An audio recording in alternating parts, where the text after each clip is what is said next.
ჩვენ ნახეთ რომ საერთო ჯამში ამას ეს ჯგუფებიც აღიარებენ რომ ეს აქციები თუ პროტესტი უკავშირდება არა იმ საკითხს რომ უზრუნველყოფილი იყოს ან იყოს განსაკუთრებული ყურადღება რომ სამართლიანი სასამართლო პროცესი იყოს, არამედ თავად ლოზუნგებიდან გამომდინარე, რომელიც მათ აქვთ რომ მე ვესროლე და ასე შემდეგ, ეს აჩვენებს რომ ისინი ამართლებენ თავად მოლოტოვის კოქტეილის სროლას, ისინი ამართლებენ ადამიანისთვის ბენზინის გადასხმას და ცეცხლის წაკიდებას. და ეს კიდე ნაკლები პრობლემა არის, ვინაიდან ჩვენი ოპოზიცია და ზოგიერთი არასამთავრობო ორგანიზაცია რადიკალურ ჯგუფს მიეკუთვნება ეს დიდი ხანია ვიცით, პრობლემა არის ის რომ ეს ასე ვთქვათ პროპაგანდა მათ შორის ან ეს კამპანია ფინანსდება ევროპული და ამერიკული წყაროებით. ჩვენ ნახეთ რომ ამ კამპანიის რომელიც თავარი შინაარსი არის რომ თუკი საჭიროა დაშვებულია რომ პოლიციას გადაასხა ბენზინი და წაუკიდო ცეცხლი, მე ვესწორე ამას ნიშნავს ხო ეს კამპანია და თუკი ვინმე ჩათვლის რომ ის სამართლიანია ეს ან თუკი ვინმე ჩათვლის რომ ეს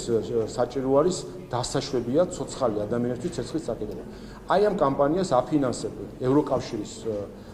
ფონდები და ამერიკული ფონდები. კერძოდ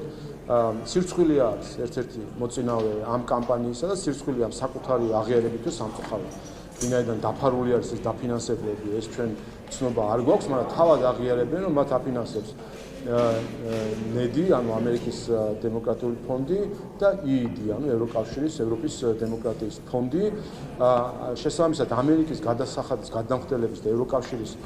მოქალაქეების გადასახადის გადამხდელების ფულით ფინანსდება აქ ისეთი იდეოლოგიის დანერგვა, რომელიც გულისხმობს, რომ ცოცხალ ადამიანს შეიძლება წაუკიდო ცეცხლი, თუკი შენ ეს საჭიროდ მიგაჩნია. ეს რა თქმა უნდა კიდევ ერთხელ აჩვენებს არაკეთილსინდისიერი დონორობის პრობლემას საქართველოში, როდესაც ევროპული და ამერიკული ფულით ფინანსდება ადამიანისთვის ცეცხლის წაკიდების გამართლება.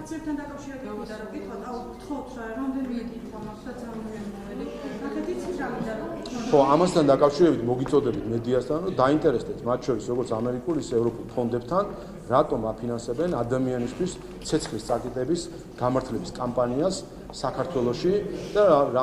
რა კავშირი აქვს ამას დემოკრატიასთან, როდესაც მოლოტოვის კოქტეილით ადამიანს წაუკიდეს ცეცხლი პოლიციელს და ამართლებენ თუ არა, რატომ აფინანსებენ კამპანიას, რომელიც ამართლებს ასეთ აქციას. კიდევ ერთხელ, ამ თემასთან დაკავშირებით ჩვენ ვნახეთ, რომ სინამდვილეში კამპანია ეხება არა იმას, რომ იყოს სამართლიანი სასამართლო სამართლიანი გამოძიება ასე შემდეგ, არამედ რეალურად მათ შორის მოწოდებებითაც ჩანს, რომ რეალურად ეს კამპანია ემსახურება საქართველოში მოლოტოვის კოქტეილების სროლის და ცოცხალი ადამიანებისთვის ბენზინის გადასხმის და ცეცხლის წაკიდების კამპანიას და ამას აფინანსებენ ევროპული და ამერიკული ფონდები და რა თქმა უნდა მნიშვნელოვანია რომ გავიგოთ მათ შორის ამ ფონდებისგან თუ ამ ქვეყნების წარმომადგენლებისგან ემიჯნებიან თუ არა ისინი ასეთ პროცესს.